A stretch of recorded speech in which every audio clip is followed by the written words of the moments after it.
अस्सलाम वालेकुम व्यूअर्स, मैं मुज़म्मिल अवान एक बार फिर आपकी खिदमत में हाजिर हूँ इस खबर के साथ कि वज़ीर आज़म इमरान खान साहब ने अपनी जमात पाकिस्तान तहरीक इंसाफ की तमाम तंजीमों को तहलील करने के बाद नई तंजीम साजी का ऐलान किया और इसका इजहार वफाकी वज़ीर इत्तलात व नशरियात federal minister for information and broadcasting Chaudhry Fawad Hussain ने एक ट्वीट के जरिए किया। उन्होंने ट्वीट में बताया कि वज़ीर आज़म इमरान खान साहब ने अपनी तमाम पार्टी की तमाम जितनी भी तंजीमें उनको तहलील कर दी है, जिसमें vice chairman, chairman, general secretary, उसके बाद सीनियर वाइस चेयरमैन, जितने भी वो ओहदे थे उन तमाम को तहलील कर दिया गया। इसकी जो सबसे बड़ी वजह करार दिया जा रहा है, जो मीडिया के ऊपर इस बात के ऊपर तज्जिए हो रहे हैं, तबसरे हो रहे हैं, उसको कहा जा रहा है कि जी वज़ीर आज़म इमरान खान साहब ने यह फैसला जल्दबाजी में नहीं बल्कि बल्दियाती इंतखाबात में शिकस्त के बाद किया। जो खैबर पख्तूनख्वा के अंदर पहले मरहले के वो बल्दियाती इंतखाबात हुए, जो फर्स्ट मरहले के लोकल बॉडीज इलेक्शन हुए खैबर पख्तूनख्वा के अंदर, उसके अंदर हुक्मरान जमात पाकिस्तान तहरीक इंसाफ को बड़ी जिल्लत आमेज शिकस्त का सामना करना पड़ा, जिसके बाद वज़ीर आज़म साहब को बिल आखिर ये इकदाम उठाना पड़ा कि पार्टी की तमाम तंजीमों को तहलील कर दिया जाए, क्योंकि वज़ीर आज़म इमरान खान साहब ने जो वफाकी वज़रा की कारकर्दगी का जायज़ा लिया बल्दियाती इंतखाबात के बाद, उसके ऊपर बड़ी मायूसी का इजहार किया। बड़ी मायूस कन कारकर्दगी रही वफाकी वज़रा की, और वज़ीर आज़म साहब ने कई वज़रा को तो काबीना के इजलास में डांट भी पिलाई, बल्कि काबीना के इजलास में उनको डांटा, और तमाम वज़रा की कारकर्दगी जो है उसका मरहला वार जायज़ा लेने के लिए वज़ीर आज़म साहब ने अब हतमी रिपोर्ट की जो है वो सिफारिशात पर अमल करना शुरू कर दिया, और उन्होंने कहा है कि वफाकी वज़रा की रोज़ाना की बुनियाद पर जो है वो कारकर्दगी को चेक किया जाएगा और उसके बाद जो है कोई फैसला किया जाएगा। लेकिन हम देखते हैं कि जब इस तरह का कोई भी मरहला आता है,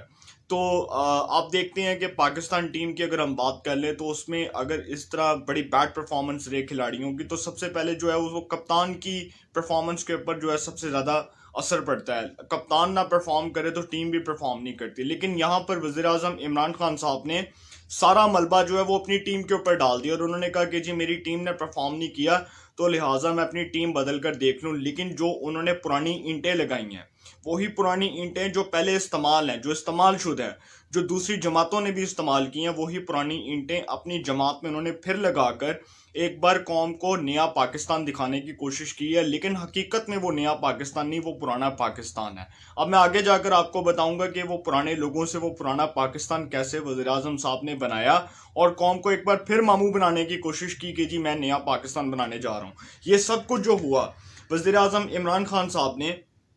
सबसे पहला पॉइंट मैं आपको बताने जा रहा हूँ कि असद उमर साहब को, वफाकी वजीर मनसूबा बंदी असद उमर साहब को अपनी पार्टी का जनरल सेक्रेटरी बना दिया। वही असद उमर साहब जो इमरान खान साहब की हुकूमत के आगाज़ में वजीर ख़जाना बने, वफाकी वजीर ख़जाना बने, फेडरल मिनिस्टर फॉर फाइनेंस बने। लेकिन उसके कुछ ही महीनों बाद उनकी बैड परफॉर्मेंस की वजह से उनको वजारत ख़जाना से हटाकर अब्दुल हफीज़ शेख को, डॉक्टर अब्दुल हफीज़ शेख जो मुशर्रफ के दौर में और जरदारी साहब के दौर में वफाकी वजीर ख़जाना रहे, उनको तीसरी बार वफाकी वजीर ख़जाना बनाया गया। एक बाहर के बंदे को इम्पोर्ट किया गया पार्टी के अंदर और उनको मशीर ख़जाना का अहदा दिया गया। अब मशीर जो होता है वो वफाकी वजीर के बराबर होता है। अब असद उमर साहब जो हैं, इनको तो पहले वफाकी वजीर ख़जाना के अहदे से हटाकर इनको फिर वफाकी वजीर मनसूबा बंदी बनाया गया, और कुछ देर तो इन्होंने वजारत नहीं ली थी क्योंकि इनकी नाक़िस कारकर्दगी की बुनियाद पर इनसे इस्तीफ़ा ले लिया गया था वजारत ख़जाना का। तो अब इनको पार्टी का जनरल सेक्रेटरी बना दिया गया। लेकिन पार्टी के अंदर ये क्या करेंगे, किस हद तक काम कर सकते हैं, पार्टी की तंजीमों को कैसे फाल कर सकते हैं, पार्टी के लिए जगह जगह जाकर कैसे इलेक्शन कंपेन कर सकते हैं, पार्टी के लिए क्या इकदाम कर सकते हैं, पार्टी के लिए जो है वो क्या खिदमात पेश कर सकते हैं, ये बहुत बड़े सवाल आते हैं। क्योंकि असद उमर साहब जो हैं वो जितने कॉम्पिटेंट लगते हैं वो इतने कॉम्पिटेंट नहीं है, बल्कि वो इतने जो है वो चालाक होशियार, इतनी फुर्ती वाले वो इंसान नहीं है। क्योंकि जो उनके भाई हैं ज़ुबैर उमर साहब, जो इस वक्त तर्जुमान है मरीम नवाज साहिबा के और नवाज शरीफ के और मुस्लिम लीग नून के बड़े सीनियर रहनुमा है, साबिक गवर्नर सिंध भी बने, नवाज शरीफ साहब की हुकूमत के अंदर उनको गवर्नर सिंध भी बनाया गया। तो वो इनसे ज़्यादा जो है आप कह सकते हैं कि वो इनसे ज़्यादा चालाक होशियार लगते हैं, वो इनसे ज़्यादा काम करने वाले लगते हैं, वो ज़्यादा कॉम्पिटेंट लगते हैं, वो ज़्यादा जो है वो अपनी कारकर्दगी के ऊपर तवज्जो देते हैं। और पार्टी के अंदर नो डाउट उनको जो ओहदा मिला वो पार्टी के अंदर जब वो मीडिया के अंदर जाकर वो टॉक शोज़ के अंदर अपने आप को रिप्रेजेंट करते हैं पार्टी की जानिब से, तो उसके ऊपर पार्टी जो है उनके ऊपर काफ़ी जो है वो पार्टी को खुशी होती है और पार्टी देखती है कि वो पार्टी के नज़रिए को, पार्टी की आइडियोलॉजी को जो है वो मीडिया के सामने रिप्रेजेंट करें, बहुत अच्छे तरीके से कर रहे हैं। तो इसी तरह जो असद उमर साहब हैं, अब इनको जो पार्टी का जनरल सेक्रेटरी बनाया गया है, इसके ऊपर वज़ीर-ए-आज़म साहब को नज़रसानी करना होगी। इस फैसले के ऊपर वज़ीर-ए-आज़म साहब को एक बार फिर जो है वो सोच विचार करना पड़ेगी। अब जो दूसरा जो नाम है, जो दूसरा इन्होंने नाम दिया है, खैर इससे पहले मैं आपको बताऊं कि पार्टी के जो जनरल सेक्रेटरी थे वो आमिर कियानी साहब थे। और आमिर कियानी साहब को अद्वियात के स्कैंडल में, अद्वियात का जो स्कैंडल आया था, जो वफाकी वज़ीर सेहत थे आमिर कियानी साहब, उनको अद्वियात के स्कैंडल की वजह से हटा दिया गया था और उसके बाद जो है वो उनको हटाकर पार्टी का जनरल सेक्रेटरी बना दिया गया था। उनको वफाकी वजारत से हटाकर पार्टी का जनरल सेक्रेटरी बना दिया गया था। अब उनकी जगह असद उमर साहब को जो है वो सेक्रेटरी जनरल बना दिया गया। दूसरा नाम परवेज़ खटक साहब का, साबिक वज़ीर आला खैबर पख्तूनख्वा, मौजूदा वफाकी वज़ीर दिफा परवेज़ खटक साहब का नाम जी आया और उनको खैबर पख्तूनख्वा, पीटीआई खैबर पख्तूनख्वा का सदर बना दिया गया। परवेज़ खटक साहब के ऊपर बड़े संगीन एलिगेशंस हैं। माजी के अंदर अगर आप देखें तो मालन जब्बा की करप्शन का स्कैंडल, बीआरटी की करप्शन का स्कैंडल, केपीके में वो जो माइंस हैं उनकी करप्शन का स्कैंडल, केपीके में जो है वो खैबर बैंक का जो सबसे बड़ा करप्शन का स्कैंडल आया उसका भी इल्ज़ाम परवेज़ खटक साहब के ऊपर लगता है। तो परवेज़ खटक साहब जो है वो मॉरली तौर पर तो करप्ट हैं। अगर उनको कोई करप्ट नहीं कहेगा तो वो बहुत बड़ा बेवकूफ़ है और वो बहुत बड़ा अहमक है, क्योंकि परवेज़ खटक साहब के ऊपर बहुत बड़े करप्शन के एलिगेशंस हैं और इतने संगीन एलिगेशंस हैं कि पार्टी के अंदर उनके खिलाफ आवाज़ें उठती रही हैं, पार्टी के अंदर उनके खिलाफ मुखालफत होती रही है। इवन के खुद फवाद चौधरी और परवेज़ खटक साहब के दरमियान कई बार जो है वो नोक चौंक हुई, कई बार जो है वो लफ्जी तकरार हुई और उसके बाद जो है इनको खैबर पख्तूनख्वा पीटीआई का सदर बना दिया गया। और ये भी मुख्तलिफ जमातों का हिस्सा रहे हैं माजी के अंदर। अगर आप अब इनका जो है ना वो थोड़ा सा बैकग्राउंड उठाकर देखें तो ये जो बल्दियाती इंतखाबात हुए हैं इसके अंदर जी इन्होंने अपने बेटे को भी टिकट दिया, अपने रिश्तेदारों को भी टिकट दिए, जो एक अलग बात है कि इनको शिकस्त हुई नौशहरा के अंदर। और इनके जो भाई हैं लियाकत खटक साहब, जो मौजूदा एमपीए भी हैं, उन्होंने कुछ देर पहले जो है वो आप कह सकते हैं कि 1-2 माह पहले जो है जरदारी साहब से मुलाकात भी की थी। और जरदारी साहब के साथ मुलाकात के अंदर उन्होंने पाकिस्तान पीपल्स पार्टी में शमूलियत का ऐलान भी किया। अपने साहिबजादे के साथ बैठे हुए थे इनके भाई लियाकत खटक साहब, तो उन्होंने पाकिस्तान पीपल्स पार्टी में शमूलियत का फैसला किया। तो परवेज़ खटक साहब जो हैं इनके ऊपर तो खैर बड़े संगीन एलिगेशंस हैं और इनका नाम जो है वो करप्शन के अंदर खैबर पख्तूनख्वा के अंदर जो पिछली गवर्नमेंट थी पाकिस्तान तहरीक इंसाफ की, जो अब भी मौजूद है, लेकिन जब परवेज़ खटक साहब वज़ीर आला थे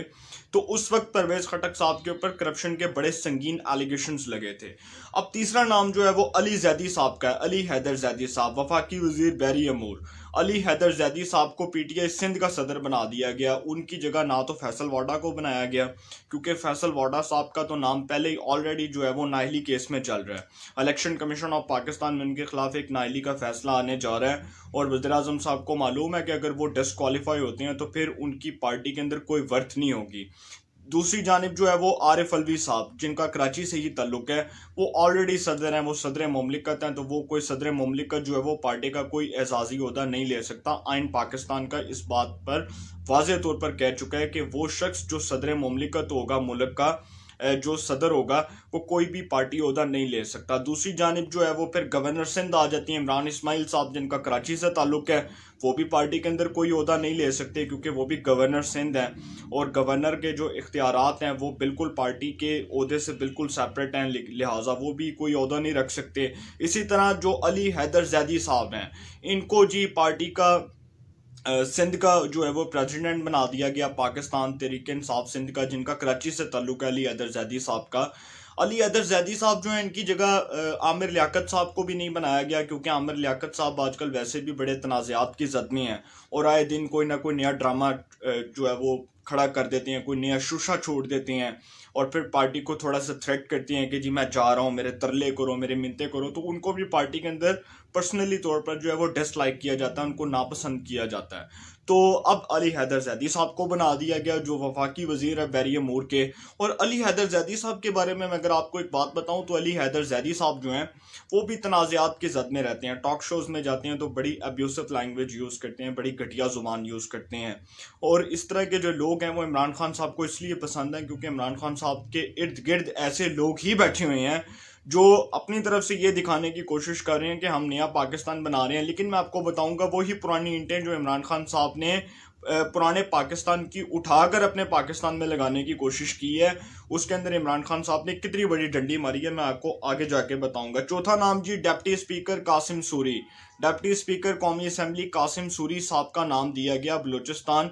की सदारत के लिए। उनको पाकिस्तान तहरीक इंसाफ बलूचिस्तान का सदर बना दिया गया। और जो कासिम सूरी साहब हैं इनके खिलाफ जी एक केस भी चल रहा है, आप सबको शायद पता हो, जो इनके खिलाफ एक केस चल रहा है जाली वोटों वाला। इनके खिलाफ नवाब असलम रईसानी साहब ने इलेक्शन ट्राइब्यूनल के अंदर ये दरख्वास्त दी हुई है कि जो 2018 के आम इंतखाबात हुए थे उसमें नवाब असलम रईसानी साहब इनके मद्दे मुकाबल थे, जो साबिक वज़ीर आला बलूचिस्तान के, जो पीपल्स पार्टी के रहनुमा हुआ करते थे किसी दौर में।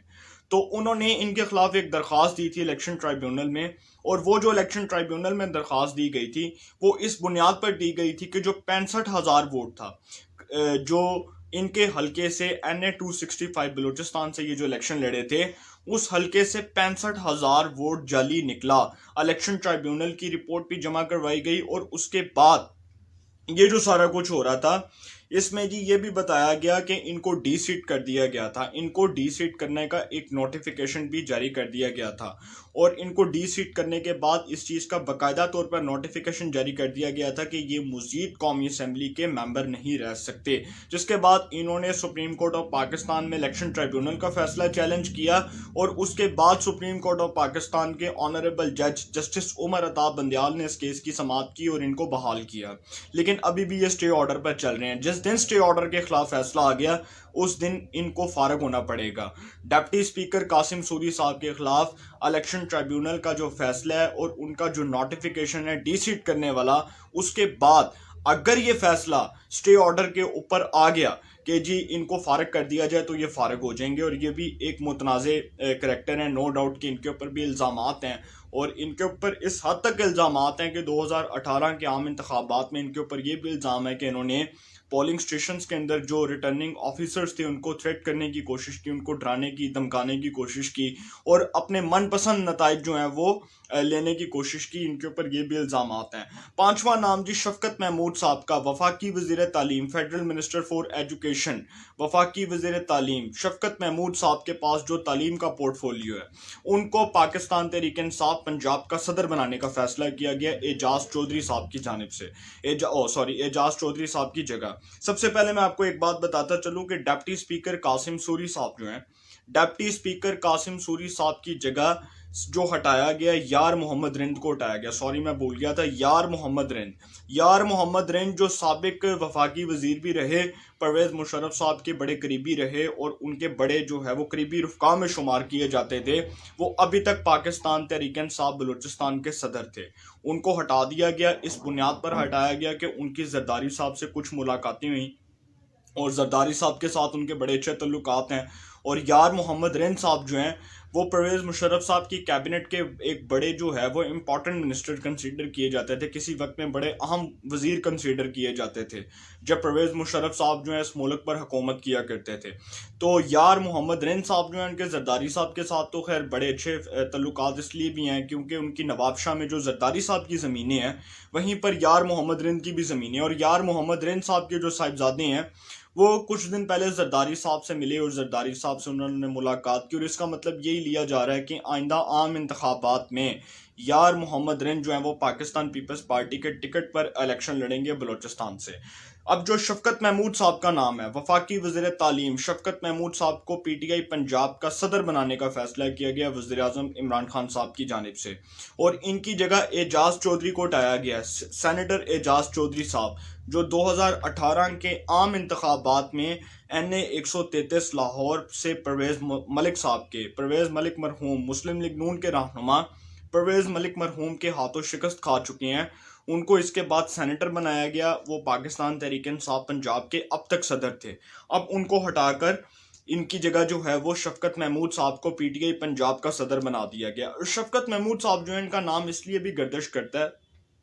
कि शफकत महमूद साहब जी एक ब्यूरोक्रेट भी हैं, एक साबका ब्यूरोक्रेट भी रहे, और उन्होंने शहबाज शरीफ साहब के साथ जो है वो बेशुमार काम भी किया शहबाज शरीफ साहब के साथ। और शहबाज शरीफ साहब के दौर में ब्यूरोक्रेसी के अंदर शफकत महमूद साहब का एक बड़ा जो है वो नाम था। शफकत महमूद साहब एक सहाफ़ी भी रहे, जंग न्यूज़ में वो कॉलम भी लिखा करते थे। 2011 में, आई थिंक 2011 के लास्ट में या उसके जो है वो आप कह सकते हैं कि सितंबर या अक्टूबर के दरमियान जो है वो शफकत महमूद साहब पाकिस्तान तहरीक इंसाफ में शामिल हुए थे। तो शफकत महमूद साहब जो है, इनको पाकिस्तान तहरीक इंसाफ पंजाब का सदर तो बना दिया गया, लेकिन एजाज चौधरी साहब को जो हटाया गया वो इस बुनियाद पर हटाया गया कि सबसे पहली बात, जो सबसे पहली रीज़न थी, जो इसकी सबसे बड़ी वजह थी,